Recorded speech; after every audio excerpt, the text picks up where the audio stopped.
It's me, Wendy. Kaya naman, for today's video, samahan nyo nga ako sa naging kaganapan ngayong araw. Alam nyo ba guys, sobrang aga ko nga palang nagising. At sa mga oras pala nito guys, papunta akong tindahan. Bigla ko ngang nakasalubong tong kumari ko. At ang sabi niya ay pumunta nga muna ako saglit sa bahay nila. Alam nyo ba guys, ang ginawa nga namin sa bahay nila ay nagchismisan lang. Chismis ko sa inyo guys, kung ano yung chinismis niya sa akin. Hoy, hindi. Baka magalit siya. Di na niya ako pansinin. Grabe na talaga ang pagkachismosa ng iabab na yan. Dumayo pa talaga. Hoy! Pagkatapos ko nga magkapagchismisan sa kumari ko guys, ay umuwi na din ako dahil nga hinahanap na ako sa amin. Para bang missing person ang atake.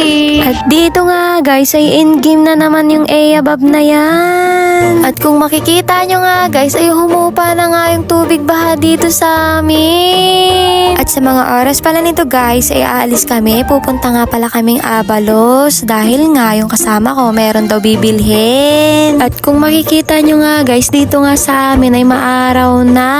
Uy, wag naman talaga sana umulan pa. At dito nga guys, ay di ko nga napansin na meron kaming kasunudan. Shoutout nga pala kay Ramil Hunyo at kay EG Official. At dito nga guys, uwi na nga sana kami. Kaso nga lang napag-usapan namin na magpunta munang bakery. At pagkatapos nga namin bumili dito sa may bakery, ay umalis na din kami.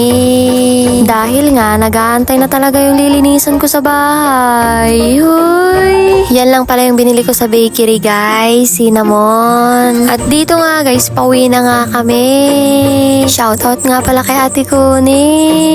At dito nga guys, ay naglalakad na nga kami papasok sa amin. Dahil nga, yung tricycle na ginamit namin ay pinarking dun sa may kalsada.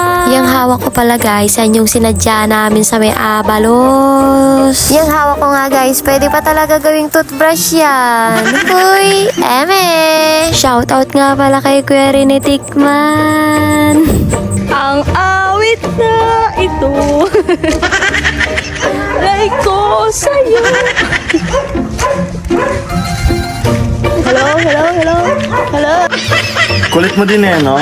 At dito nga guys, nakauwi na nga kami ng bahay. At kung makikita nyo nga guys, ay sobrang kalat pa.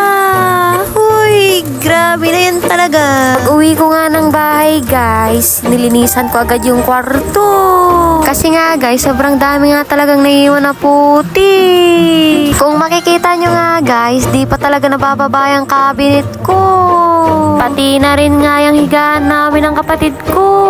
Hindi pa talaga natatanggal yung pinagpatungan ng higaan namin. At sa mga oras pala nito guys, inatapos na din ako maglinis dito sa kwarto. Na para bang pagod na pagod ang iabab na yan. Uy! Pagkatapos ko nga palang maglinis guys, ay naligo na rin ako. Nung pagkatapos ko nga palang maligo guys, ay sakto, dumating na din yung parcel ko. Ang laman pala ng parcel ko guys ay gummy. Nabili ko nga lang pala ito guys sa Black App. 95 pesos ko nga lang pala siya nabili guys. 525 grams na din siya. Alam nyo ba guys, kahit na nasa 23 years old na ako, sobrang hilig ko pa din kumain ng gummy. Uy, na para bang bata.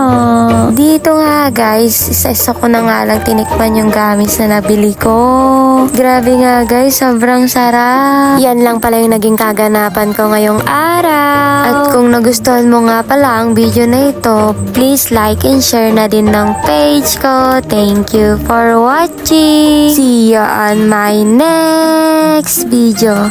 Babush!